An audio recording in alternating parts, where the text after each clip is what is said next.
I begin this video with a brief allegory from the world of bodybuilding.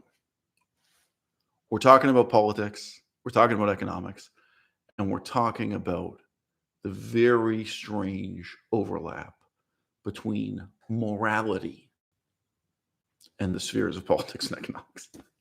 Because believe it or not, we can talk about politics and economics in a completely amoral way.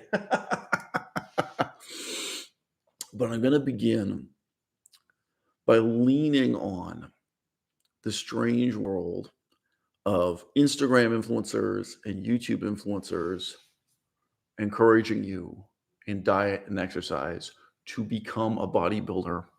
Most often it's to look more like themselves. The world of bodybuilding and the daily lives of bodybuilders are dominated by the notion of tracking your macros.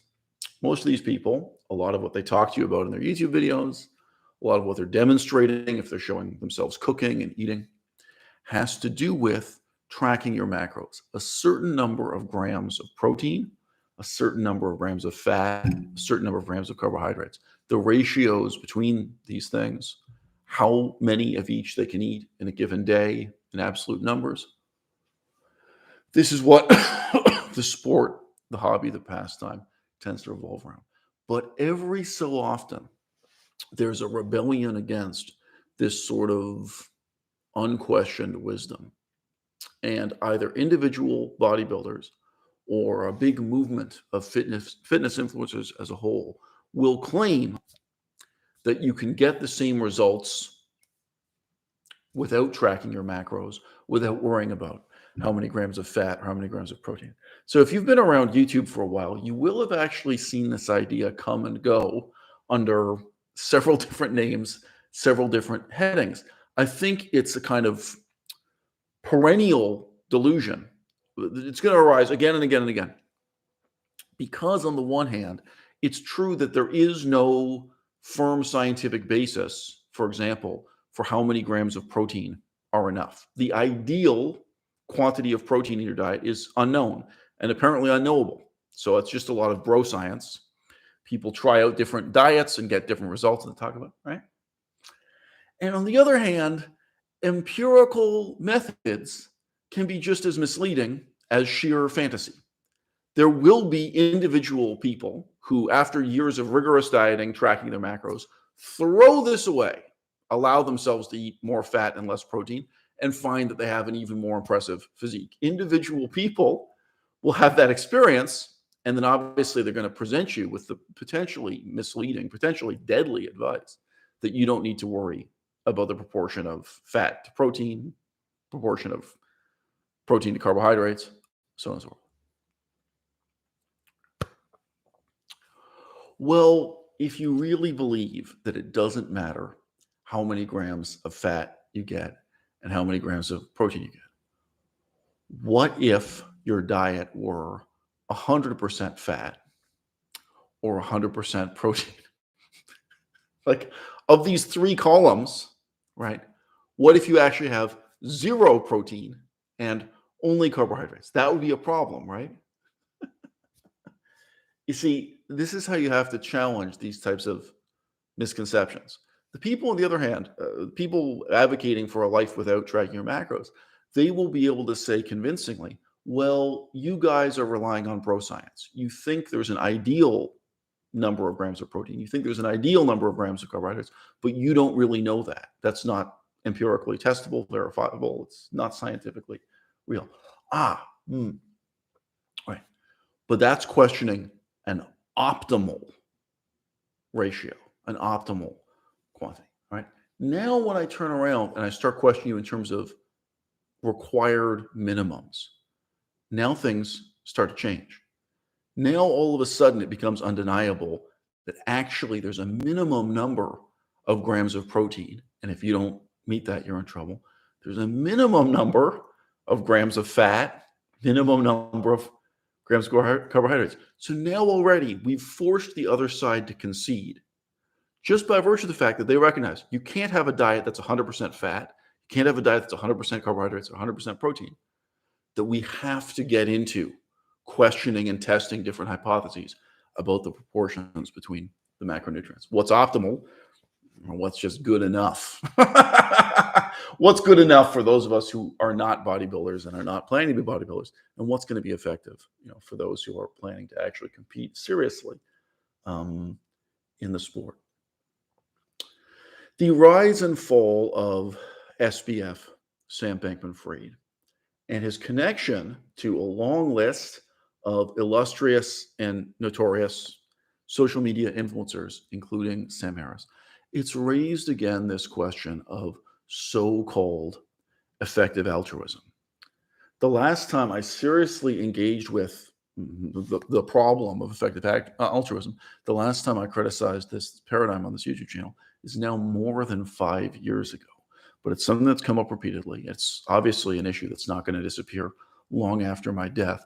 I think if you look at the next 100 years, the fundamental delusion at the basis of effective altruism, it will probably be more influential then and more durable than Marxism.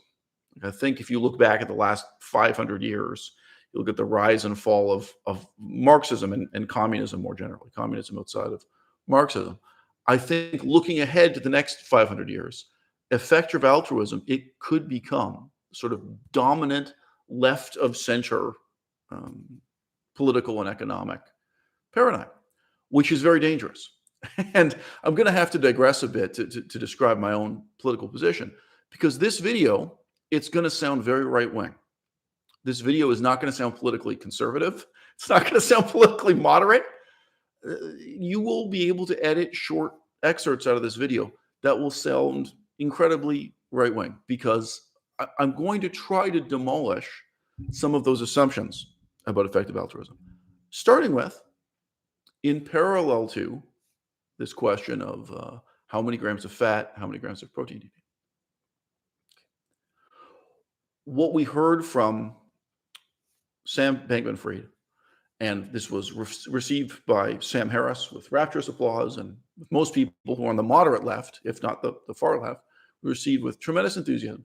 What we heard from Sam Bankman-Fried is that wealthy people should not be giving 10% of their wealth to charity.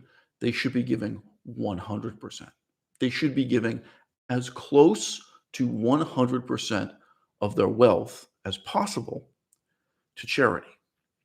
Now, again, there are 3 categories of macronutrients, right? Carbohydrates, fat, protein. That's why they're called macronutrients. Then the micronutrients are innumerable. There are so many of them. Right? Okay. This is based on a view of human economic activity that admits of just 2 categories. This is the way SBF himself talked about it. Like, okay, there's private, selfish consumption that should be minimized because it's bad and dirty and evil. Again, you'll get to hear my own opinion on this in a moment, but this is the perspective of someone like Sam Bankman-Fried. And to a remarkable extent, the whole center left seems to share on this notion that spending money on yourself is somehow despicable. Interesting preconception to begin with.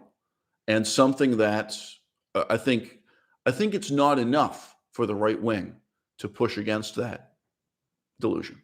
I think it's actually really important for people on the left and people in the center to debunk and overcome that delusion. It's dangerous.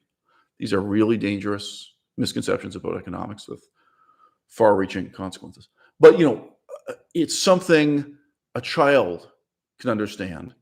I think every culture in the world today, as a child, you're taught that it's somehow a tremendously wonderful thing for you to give a gift to another person, but that it's somehow selfish and pathetic and bad and evil and wrong for you to buy and enjoy something for yourself, even if it's the same gift. This is the paradox of women buying themselves flowers, that supposedly the flowers only mean something. They only matter if someone else gave them to you, right? So anyway, but there's something there that isn't just part of the Judeo-Christian religious tradition. There's something you can find in Japanese culture, in Buddhist culture, in Hindu culture. In many cultures around the world, there is this vilification of economic consumption, And again, the way people regard the gift economy, as it's called, buying and giving gifts for others, in contrast to buying the same thing for yourself, it hints at, how perilous, how dubious that assumption is. Okay. So SBF, Sam Bankman-Fried, his view of the world, that's one category. He feels that should be minimized. And then the other category is charity, which is supposedly hallowed and virtuous and wonderful. And his view is that aside from a minimum amount of money that he needs in order to provide himself with a car and a home and enough food to eat, so on and so forth, that aside from that bare necessity, he should be giving 100%, as close to 100% as possible of his wealth to charity.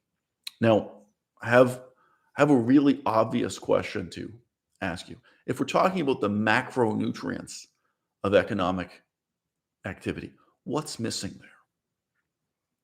What's missing in the lives of wealthy people?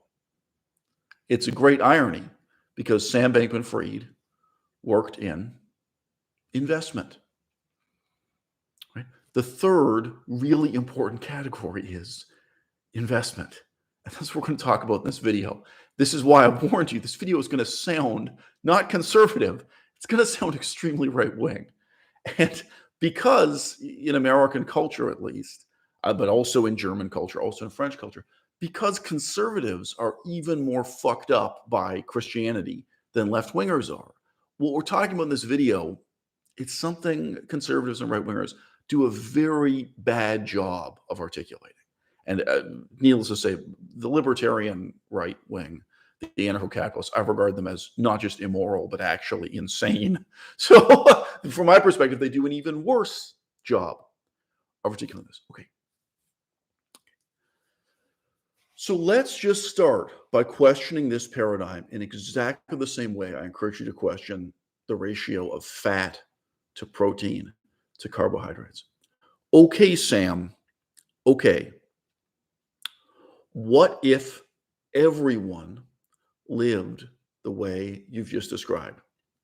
What if everyone who has surplus capital, surplus income, what if everyone divided their income between what they need to consume for their own survival and charity?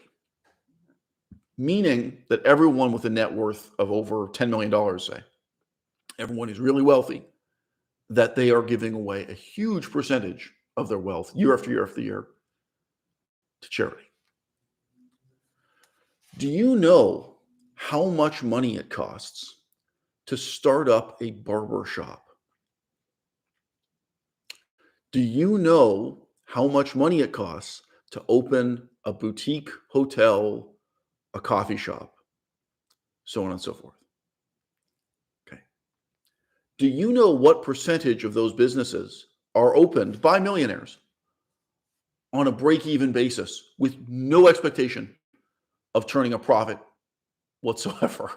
I don't want to digress into a lot of examples in this video, but I remember when I would sit around in Thailand, Laos, and Cambodia with wealthy white people who were there as investors, the type of white people who came to Southeast Asia and opened hotels, opened restaurants, they would laugh because local Asian people would be asking them for advice with the assumption that, like, this small hotel they opened or this coffee shop or this restaurant, that it was making a ton of money, that it was motivated by profit. Like, they were local business people asking for advice for how they could make more profit for themselves.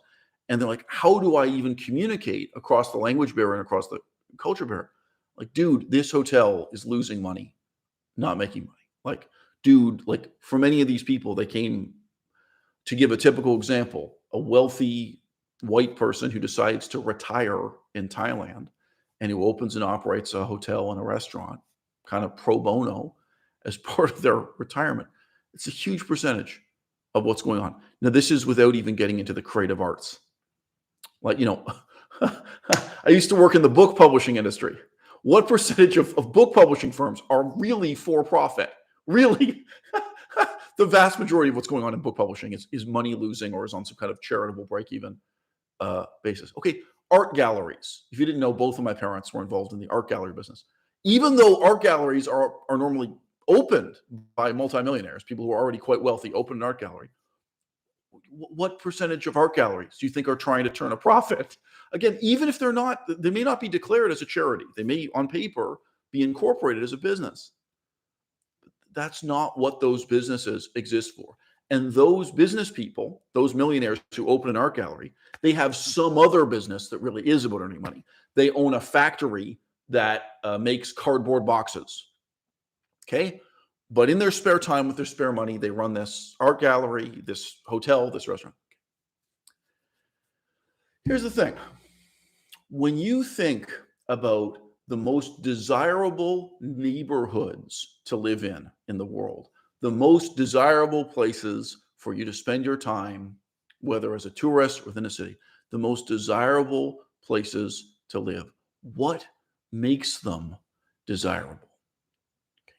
It actually is the investment and commitment of people like this to opening a restaurant, opening a coffee shop, opening a hotel, opening a barber shop, opening an art gallery.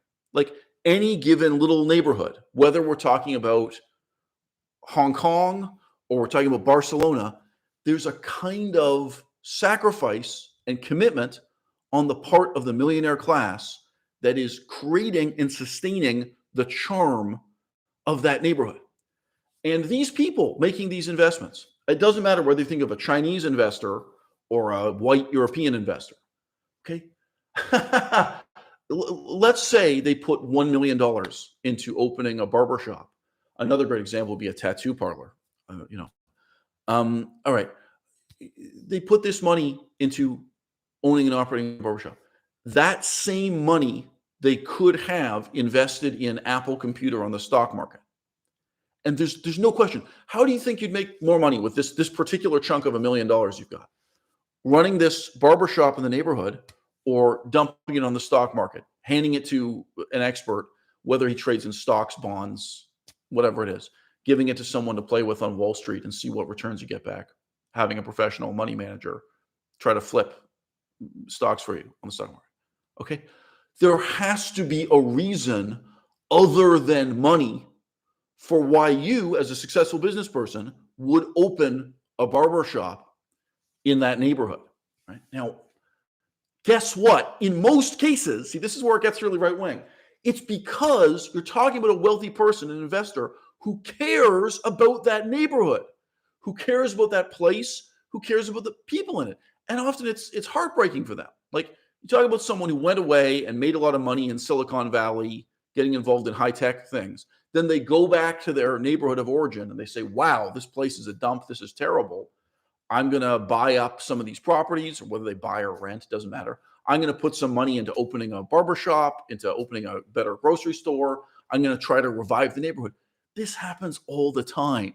I mean, it only makes it into the newspaper when it's a real multi-billionaire doing it on a huge scale. It's happened recently with downtown Detroit, right?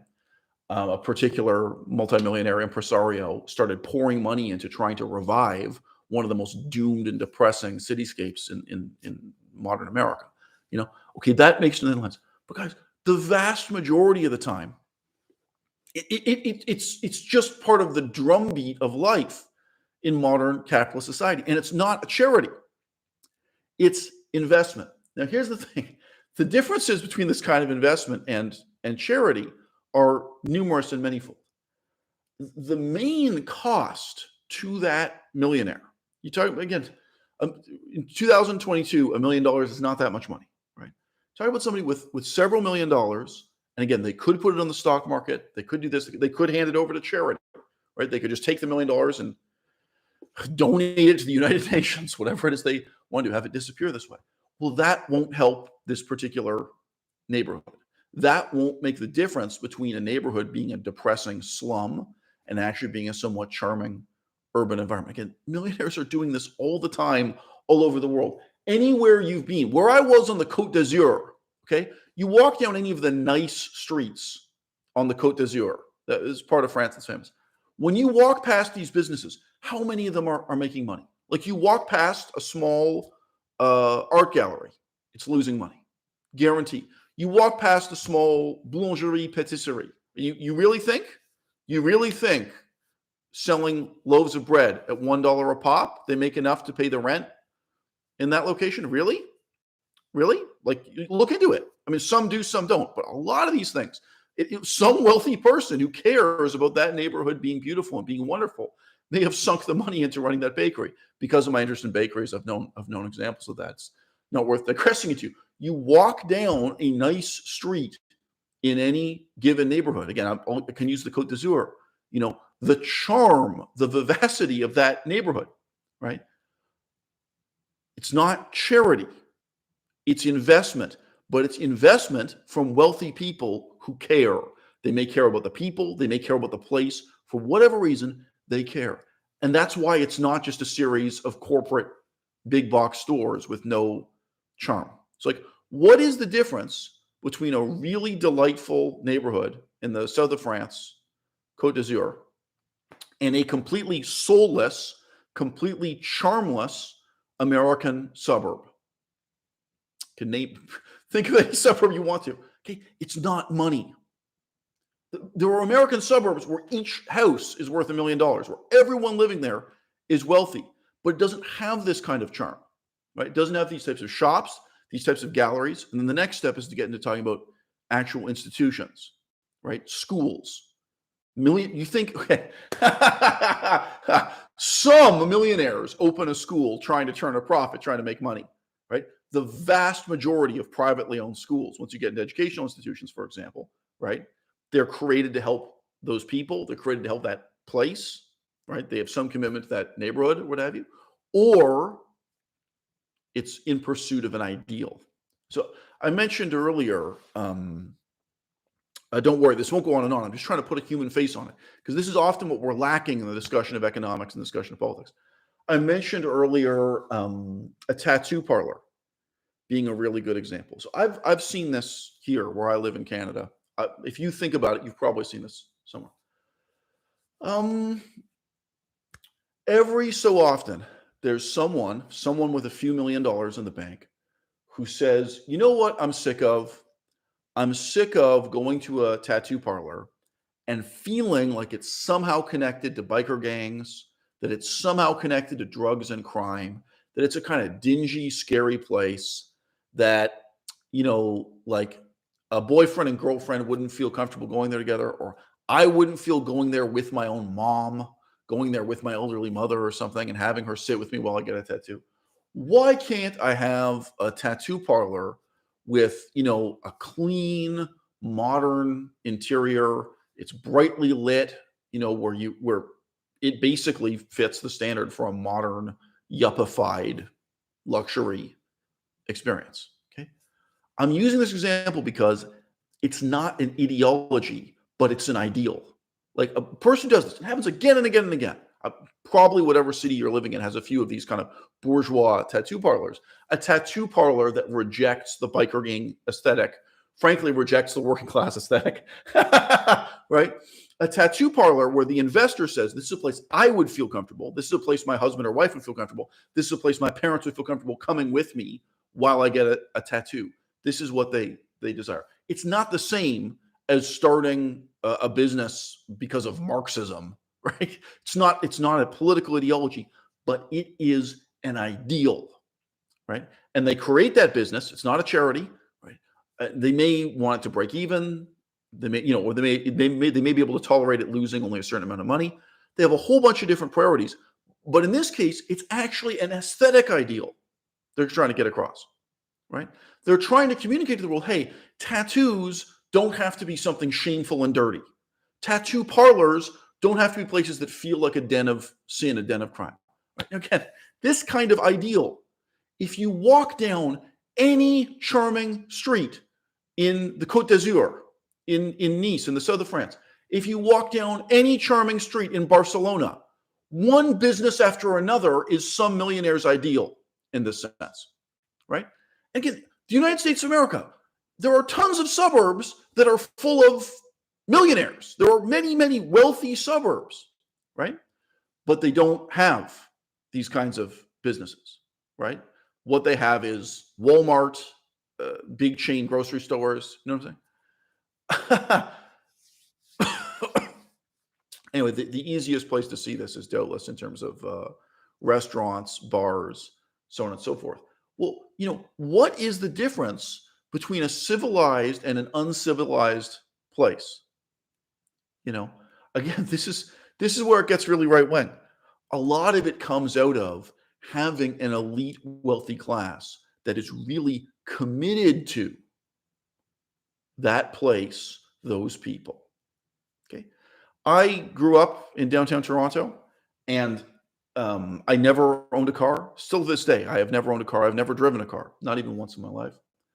A lot of people can say they grew up in downtown Toronto. I grew up there in a way most other people didn't because I walked everywhere and I walked everywhere myself. I had no parental supervision. I grew up with very little parental supervision too. I really knew the city. I really felt I owned the city in a way very few people do growing up. You know, that was the way I chose to live my life growing up. So for me, one of the neighborhoods I walked through the most frequently is the Chinatown that's in the middle of downtown Toronto. Now, again, this is just one brief example in the midst of my incredibly right-wing video. um, for say 20 years, round numbers, that Chinatown in downtown Toronto was a tremendously vital place, both economically and culturally. And now I've seen it die. I've seen it turn into a kind of shameful ghetto. I would imagine right now the government of Ontario is trying to put money into somehow reviving or improving that neighborhood. Okay, what happened? Right. Well, in the past, when people migrated from China to Toronto, that was a very permanent, long-term commitment. They were in many ways cut off from life back in China or life back in Hong Kong or life back in Taiwan or life back in Singapore. They were really committed to starting a new life in this neighborhood in Toronto. Believe it or not, that Chinatown, this is Spadina Road, Chinatown. It's next to the University of Toronto and then goes south. It's also why I walked through it so many times, why I knew that neighborhood so well. It was in between many things I would go to. Back then, I was vegetarian and not yet vegan. Also, vegetarian food and that kind of thing. There were a lot of reasons for me to be in Chinatown all the time. There were several generations of Chinese investors. These were not poor people. Like, this is one of the other ridiculous things about the left. You visit a small Chinese-owned business on Spadina Road in downtown Toronto. These guys, they don't wear a suit and tie. Every single one of these businesses, it's millions of dollars. Millions of dollars. Do you want to know the rent for any one of those businesses? And they have to compete with Starbucks. Any one of those, like you own a small Chinese restaurant on Spadina Road, right? You have to be doing enough business that your landlord doesn't cut you out and rent the property to Starbucks instead. You've got to be, in that sense, competing with, corporate big business, right? They can shut you down and open an IKEA or a Best Buy or anything else. So you've got these businesses that ultimately they just have to pay incredibly high levels of rent, and they need incredibly high levels of capital investment at the beginning to set up and start this business. Even if they look shabby, even if the owner doesn't wear a suit and tie to work every day, the owner and the management, these are not poor people at these businesses in Chinatown. Okay, well, the world changed. And I heard it because I used to talk to the owners of businesses down there. The city government changed. I won't digress into details, but yeah, there was a political transformation of how the city was governed and how it was taxed and how it was organized. And from their perspective, it got worse. It became harder and more expensive to run a business down there. And rent went up and up and up. Now, ironically, the neighborhood looked poorer and poorer and poorer. It now looks like a slum. It looks terrible, Chinatown. Okay, and there were these investors who were really committed to being there long term. On the one hand, that investment relocated to remote suburbs that politically are separate cities, like different tax code. One of the other big things was the cost of garbage collection, how difficult it was for them to get their garbage taken away, and so I spent a lot of time in Chinatown. I used to hear about their complaints. That energy and investment, in as much as it stayed in Toronto, it moved to different neighborhoods in Toronto. So, like the patrician class, the donor class, the investor class abandoned Chinatown and they moved to other Chinatowns in the greater Toronto area, right? And then also, globalization and neoliberalism moved into this new phase where increasingly, Chinese immigrants, for example, was a very important example. They no longer were making a commitment to build a new life and build a new neighborhood when they came to Toronto. They remained in constant contact with the old world, with China, with Taiwan, with Hong Kong, with wherever it was they came from. They really lived a much more evanescent existence, in a city like Toronto. They weren't committed to building, an empire over several generations by being committed to one place at one time. Now, guys, this happens with every ethnic group, right? That kind of commitment where wealthy people really care about making a particular neighborhood beautiful. I'm going to get into what kind of sacrifice is involved in just a second, right?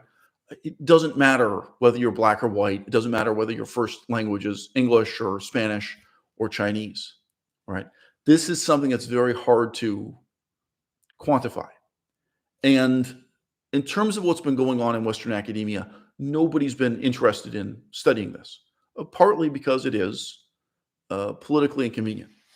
Right? What we wanted to believe in the neoliberal period, I just mean humanity in general, what humanity in general wanted to believe in the neoliberal period was that by unifying investment, theoretically around the whole world, but nationally and internationally across borders and so on, by allowing investment to flow over borders and by allowing the rent collecting class to become a jet setting international cosmopolitan class, that this would simply benefit everybody, right? Well, inevitably, it benefits some people, not others, right? What is it that makes a good barbershop? And then when you look at a neighborhood and you scale that up, barbershop by barbershop, art gallery by art gallery, restaurant by restaurant, what is it that makes a good neighborhood? Now, again, most people will give irrelevant responses here, left, right, or center. Say, oh, well, poverty. The problem is poverty. Bullshit. And again, you haven't traveled like I traveled. You can be in a poor neighborhood that is delightful in precisely this way. You can be in a poor neighborhood that has wonderful shops and grocery stores and restaurants and even art galleries. You can, right? Now, I won't get into it here. One of the big distractions in academia was to try to quantify this in terms of social capital, in terms of trust, social trust. There were different kind of metrics that were set up, like, oh, well, why is it that, you can be in a small town in Italy where everybody's poor, but actually it's a wonderful place to live. The quality of life everyone has is wonderful. And you can be in a suburb in the United States of America where everyone's wealthy and life is unbelievably terrible. Like, well, you know what, guys? It deals with these factors that nobody wants to deal with. It's politically inconvenient for left, right, and center. Like, oh, gee, what really matters is that in this charming small town in Italy, the people who have money are committed to building that small town into something really special, barbershop by barbershop, right? Now, here's the thing. If you are a multimillionaire and you probably have some other business that is motivated by money, right? You own a factory that produces cardboard boxes, something like that, okay?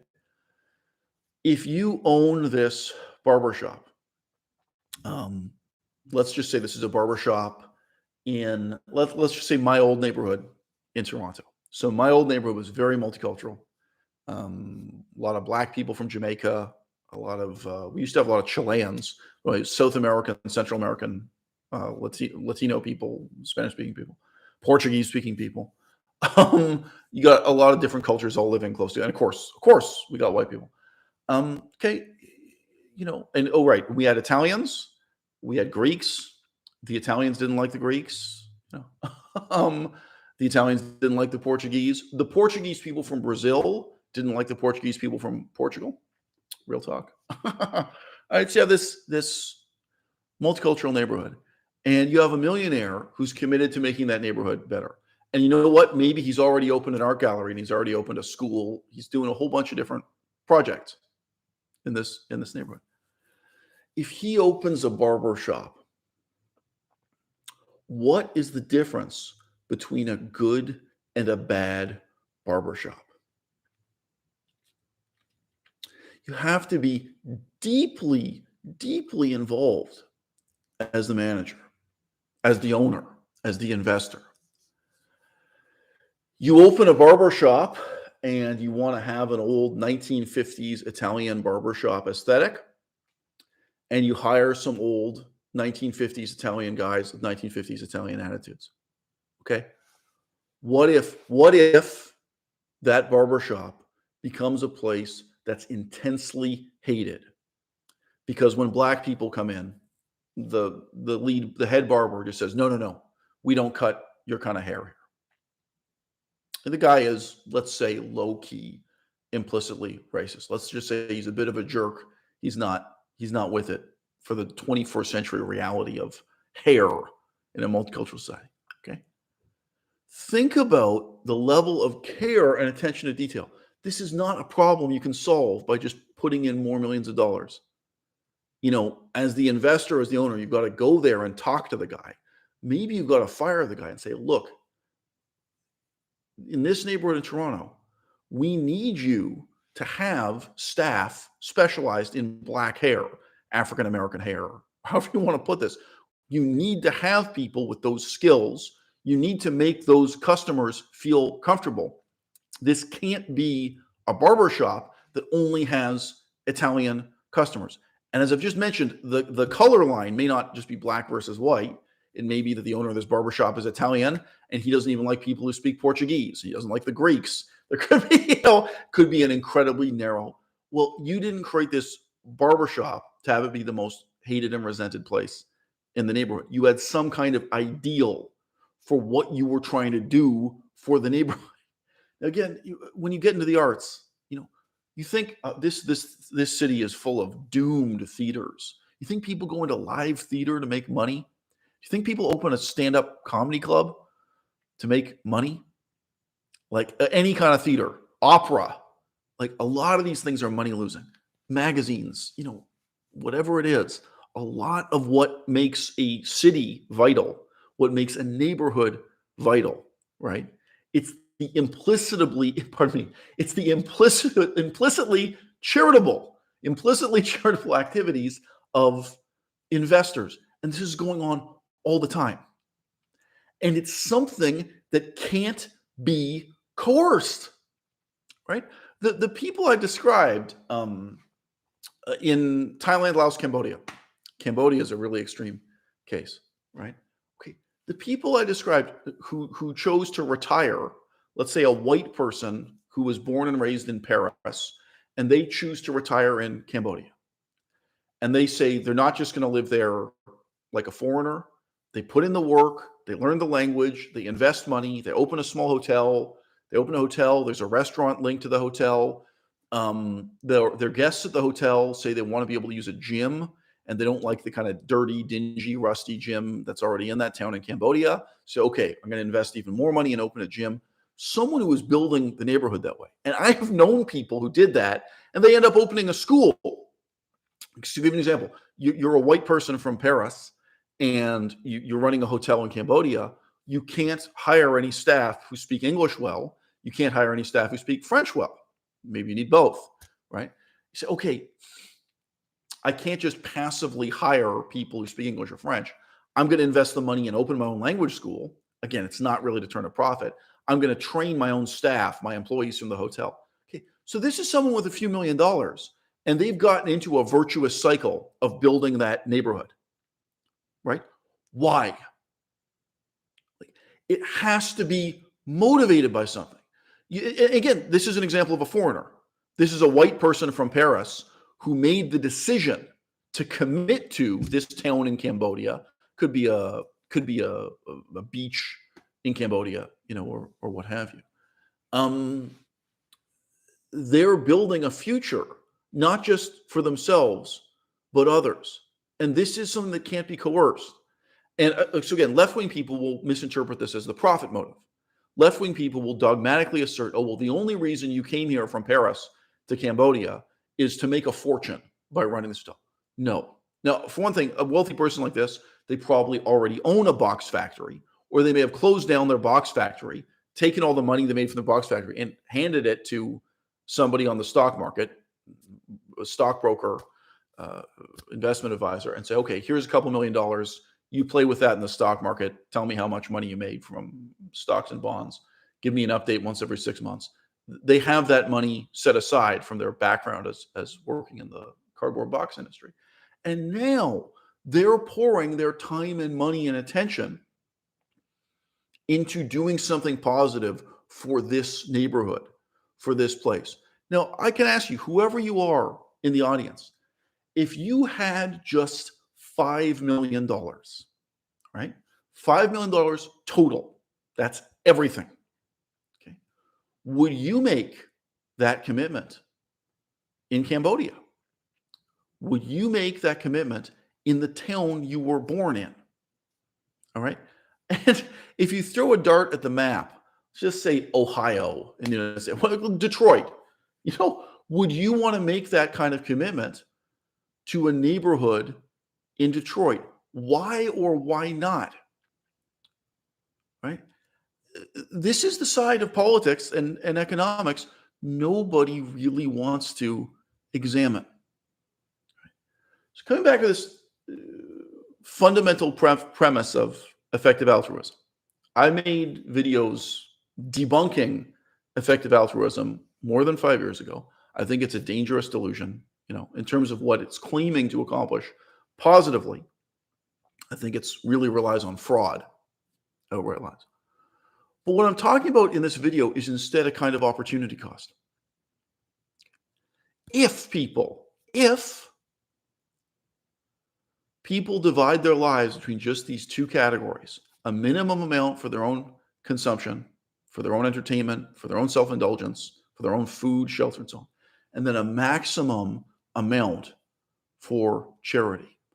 What about that third category of investment? Someone who has enough money, someone who has $5 million to their name, whether that's from owning a box factory, or again, maybe you sold the box factory and now you just have the millions of dollars you got from the box factory and it's on the stock market. Okay.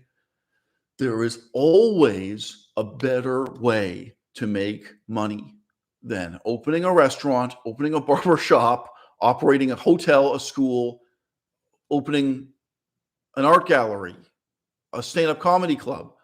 The things that make a neighborhood wonderful. And then when you scale them up, make a country wonderful. Even if they are profitable, by definition, they will always be less profitable than the other options available to you as a multimillionaire, such as just investing in Apple Corporation, this kind of thing, all the things you can do. Pour it into the high-tech sector and see what comes. Okay. It will either be money, it may be money losing, it may be break even, but if it is profitable, it is just slightly profitable. And then the other reality is, once you have enough money, once you have a few $1,000,000 to your name, you don't have to worry about money. What you have to worry about is time. I could ask this question to narrow it down. If you had $5 million to your name, would you open a school in Cambodia? I could repeat, would you open a school in the town or city you were born in? The town or city you were born in. Do you love those people enough to try to open a school and provide a higher level of education for those people? To open a kindergarten, open a babysitting center, a daycare center. Really?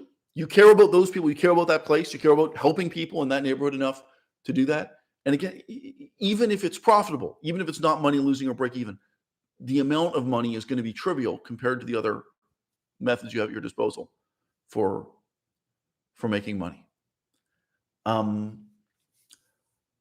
the difference between a good barbershop and a bad barbershop, the amount of time and care and attention it takes for you as the investor, if you have the millions of dollars, to really watch and manage what's happening at that barbershop.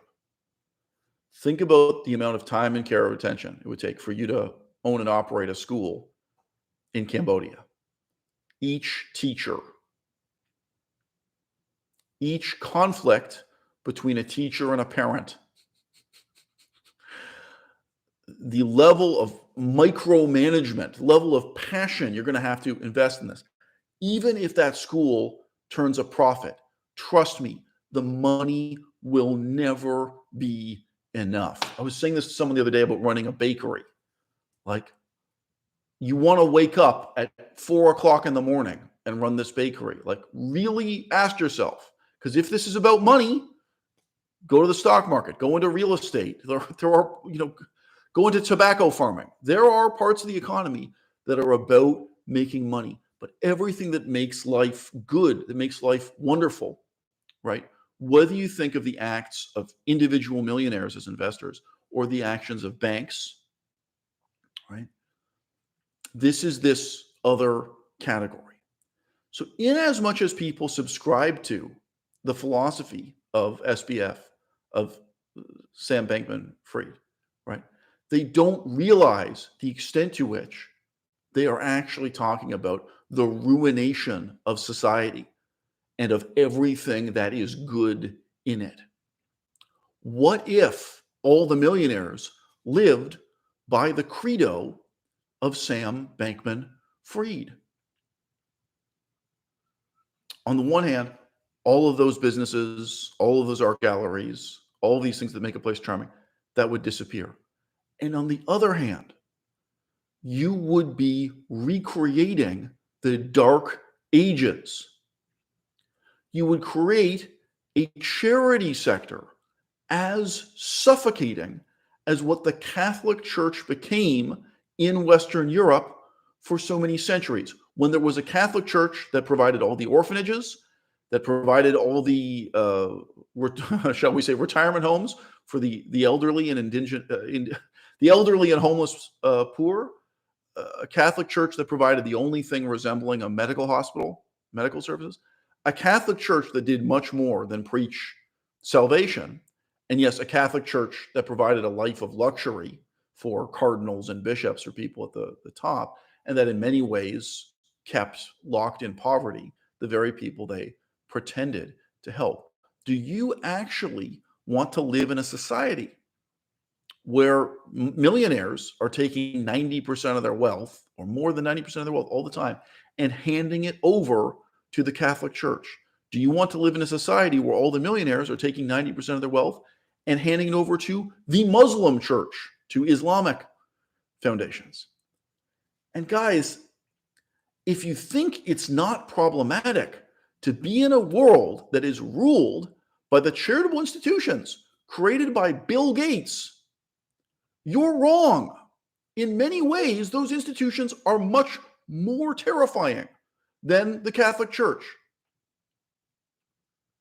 When the government takes money from Bill Gates in taxes and puts it towards, let's say, for example, providing education for the poor, providing medical care for the poor, okay, it's transparent, it's democratic, it's subject to failure and review.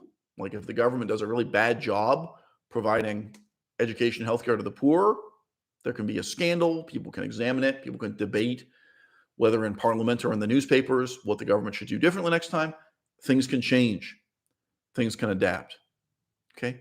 The Bill and Melinda Gates Foundation, it's deeply involved in education with unimaginable amounts of money. All right? Nobody elected Bill Gates, whoever the current CEO is, director is, whoever the executives are making decisions in the Bill and Melinda Gates Foundation, in any of the charities funded by his fortune. They're not transparent, they're not accountable, and they operate in a can't-fail manner. If what they're doing doesn't work, there's nothing to necessarily compel them to adapt or change. They are much less populist than the Catholic Church. Ultimately, the preachers have to answer to their flock. Like, ultimately, Catholic charities are relatively transparent. They're relatively terrified of being criticized by their parishioners in a way that the professionalized secular world of charities is not. If we shift into the world that Sam Bankman-Fried describes, on the one hand, you're talking about a kind of cultural oblivion, because most of the things we all value in this culture, they are bankrolled quite literally by the millionaire investor class. Hey, what's your favorite movie? Guess who paid for that? Oh, yeah, you know that really great painting you saw at an art gallery? Guess who paid for that? Like, art galleries, museums, educational institutions, hospitals, but movies are a very easy part of the culture to relate to. Talk about the book publishing industry to a greater extent than is, you can't visualize it as easily. The book publishing industry relies on a millionaire investor class too. There are a lot of books you never would have seen that never would have been published and promoted without that kind of backing. Pretty much everything that separates a good society from a bad one, pretty much everything tangible in terms of what we call culture, the economy, and to a certain extent, politics, is the result of this kind of investment and like passionate micromanagement from a millionaire class that cares about that place, that cares about those people. Millionaires who are willing, whether it's Cambodia or Detroit, who are willing to put in the time and the money and effort to make that neighborhood a wonderful place to live for everyone, even if they are in part doing it to make a small profit for themselves. Again, much less money than they'd make if they just put it in the stock market, they just put it in real estate, so on and so forth. And again, you can repeat this with the movie industry. Millions and millions of dollars need to be invested up front for even what's considered a low budget movie. A low budget movie 20 years ago was $15 million. Now, I don't even know. Okay, where do you get the $15 million to make a low budget movie? Who put that money in and what were their motivations? Of course, you're very quickly going to find that it wasn't profit, or it wasn't profit alone, right? The fundamental problem with effective altruism, paradoxically, mirrors the problem with the stock market. You can have a suburb full of multimillionaires, and they have just two categories of what they do with their money. They spend money for their own consumption, and then on the other hand, they hand over money to a stockbroker, to a financial advisor. They hand over their money to a large investment firm who plays the stock market with it. If those are the only two categories, then you will have a neighborhood resembling the most soulless suburbs in the United States of America. Every single house can contain a multimillionaire, but all he does is spend money on himself or herself, right? And then hand over his surplus to be invested in Apple Corporation, Coca-Cola Corporation, Walmart, so on and so forth, because that's inevitably going to be where the highest profit margins are, where the highest returns on investment are, where you have a millionaire class that is in no way interested in building up the neighborhood, as they say, barbershop by barbershop on that level. And those people will tell you openly. I talked to someone recently who said he's only interested in making investments that he can do with his thumb on his mobile phone. Well, if that's what you want to do, think about what the whole world becomes. What these people think of as charity, what Sam Bankman-Fried thinks of as charity, right? Paradoxically, it belongs in that same category. It's something rich people don't have to think about, don't have to be involved with on that level, that deeply exhausting, demoralizing level of getting to know the particular barber, trying to change his attitudes, trying to deal with the racist barber in the barbershop you own, of dealing with each and every teacher in that school you've opened in Cambodia. What's the difference between a good school and a bad school in Cambodia, guys? It doesn't matter how many millions of dollars you put into it. You can have a multi-million-dollar school. That's terrible. You know, you have to have someone with real passion and attention to detail choosing and talking to and training each teacher, right? You're never going to get that through a faceless automated form of investment, such as you get through the stock market. Now,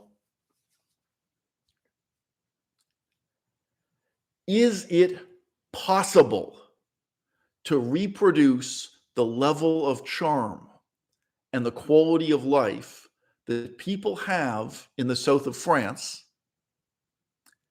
in the city of Detroit?